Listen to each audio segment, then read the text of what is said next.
to this Israeli atrocities and the attacks? Yeah, and that's been my message to my colleagues. You know, back in January, we were arguing over process and policy.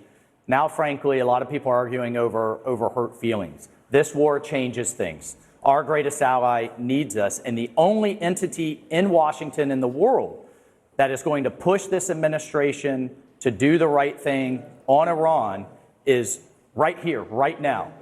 We need a speaker. I voted for Jim Jordan to be that speaker, to get us back together and push this administration to do the right thing. But you know what else we're not doing right now? We're not digging into the corruption in the Biden family. We're not putting forth legislation to freeze Iran's funds in that bank in Qatar. We're not moving a package right now to replenish Iron Dome. So this is enormously frustrating. Americans have a right to be frustrated. Those who caused this chaos with Kevin McCarthy clearly didn't have a plan. And now you have very real conversations. The Democrats couldn't be happier of having some kind of coalition government.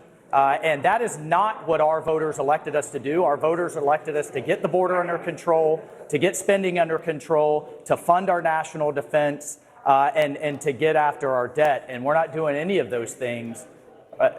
It's extremely frustrating for all of us.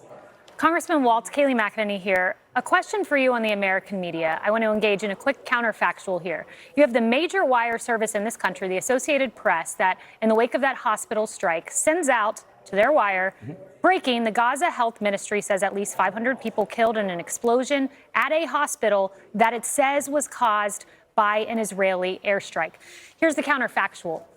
If Putin had put out propaganda of that nature, blaming a hospital strike on Ukraine, would the Associated Press, the New York Times, CNN, and others say Putin says Ukraine to blame for hospital strike? I think it's a great point, Kayleigh, and it showed that, I mean, the administration showed with the original statements out of the embassy in terms of de-escalate, Israel hold back, but it showed that the media, the UN, the Europeans, and apparently members of this administration and even members of Congress are by default reflexively going to turn on Israel and to accept this propaganda. And they should be completely debunking it because it plays right into the terrorist playbook. No doubt about it. Thank you, Congressman. Back to you, Emily.